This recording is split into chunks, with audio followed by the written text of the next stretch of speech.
हाय crypto master स्ट्रोकर्स, स्वागत है हमारे आज के वीडियो में जहां हम बात करेंगे इंटरनेट के विकास की। वेब इवेंट, वेब डू और वेब 3। ये सिर्फ तकनीकी बदलाव नहीं है, बल्कि ये एक आर्थिक क्रांति की कहानी है जो सूचना से शुरू हुई और अब स्वामित्व की ओर बढ़ रही है।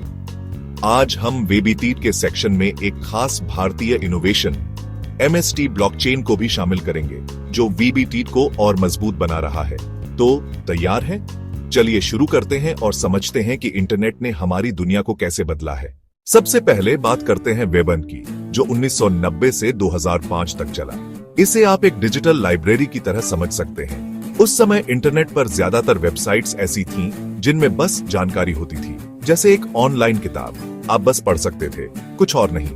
आर्थिक मॉडल उस समय पैसा कमाने का तरीका था, बेसिक ऑनलाइन विज्ञापन और कुछ सूचना सेवाएं जैसे याहू और AOL जैसी कंपनियां जानकारी को व्यवस्थित करती थीं और विज्ञापनों से कमाई करती थीं।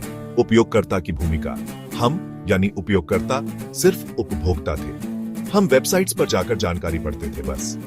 सारी ताकत वेबसाइट मालिकों के पास थी। उदाहरण याहू डायरेक्टरी, नेटस्केप और AOL।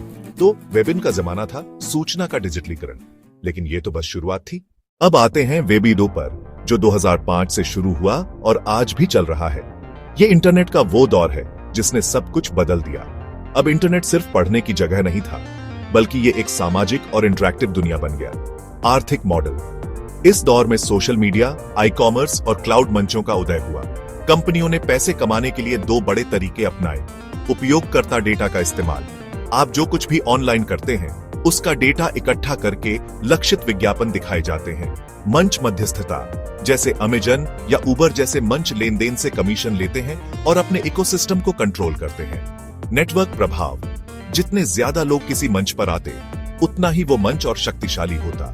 उपयोगकर्ता की भूमिका, अब हम सिर्फ उपभोक्ता नहीं थे, बल्कि सामग्री निर्माता भी बन गए। हम फेसबुक पर पोस्ट करते, यूट्यूब पर वीडियो डालते, लेकिन एक पकड़ थी, इस सामग्री का असली मालिकाना हक हमारे पास नहीं था। सारा लाभ और नियंत्रण बिग टेक कंपनियों जैसे गूगल, फेसबुक और अमेजन के पास था।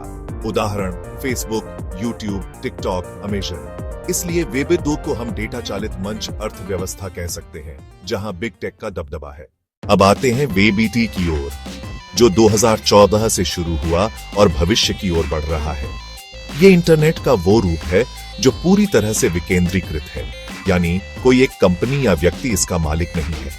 आर्थिक model, web 3 blockchain, smart contracts, tokenomics, NFT, DFI, विकेंद्रीकृत वित्त और DAO, विकेंद्रीकृत संगठन पर आधारित है। मुख्य विचार, ये एक स्वामित्व अर्थव्यवस्था है। आप अपने डेटा, अपनी डिजिटल पहचान और अपनी संपत्तियों के मालिक हैं। कोई बिग टेक कंपनी आपके डेटा को कंट्रोल नहीं करती। उपयोगकर्ता की भूमिका, अब आप सिर्फ उपभोक्ता या निर्माता नहीं, बल्कि निवेशक और हितधारक भी हैं। टोकन के जरिए आप किसी प्रोजेक्ट का हिस्सा बन सकते हैं। हर इंटरैक्शन में आर्थिक मूल्य हो सकता है। अब बात करते हैं एक खास उदाहरण की, MST ब्लॉकचेन की, जो भारत की एक क्रांतिकारी लेयर इवेट ब्लॉकचेन प्लेटफॉर्म है।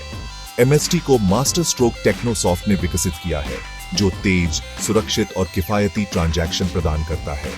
ये एक मूल लेयर विन नेटवर्क है जो delegated proof of stake DPoS consensus mechanism का इस्तेमाल करता है, जिससे ये हजारों ट्रांजैक्शन प्रति सेकंड हैंडल कर सकता है। MST वेब 3 इंफ्रास्ट्रक्चर को सपोर्ट करता है, जैसे DeFi, NFT और DAOs, और ये युवा इनोवेटर्स के लिए खास है। यहाँ आप नोड्स रन करके या वैलिडेटर बनकर कमाई कर सकते हैं।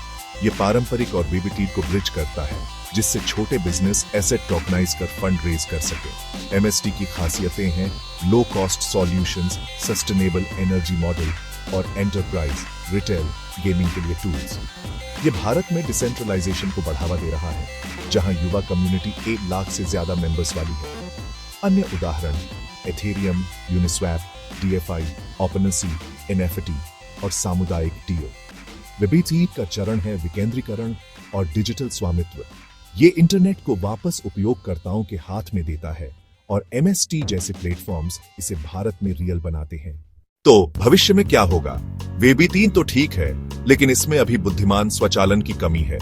अगला कदम हो सकता है वेबी 4, जहां एआई और ब्लॉकचेन मिलकर काम करेंगे। क्या हो सकता है? एआई को बिग टेक के बजाय विकेंद्रीकृत डेटा पूल पर प्रशिक्षित किया जाएगा।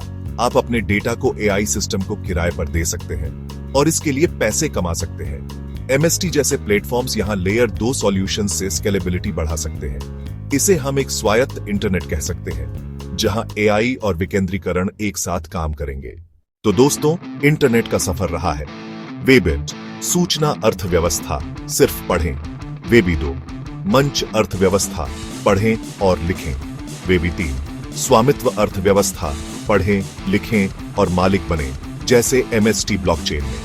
ये बदलाव सिर्फ तकनीक का नहीं, बल्कि शक्ति का भी है, प्रदाताओं से मंचों तक और अब उपयोगकर्ताओं तक। एमएसटी ब्लॉकचेन जैसे इनोवेशंस भारत को वेबी 3 का हब बना सकते हैं। तो आप वेबी 3 के इस नए युग के लिए कितने तैयार हैं? कमेंट में बताइए और इस वीडियो को लाइक और शेयर करना न भूलें।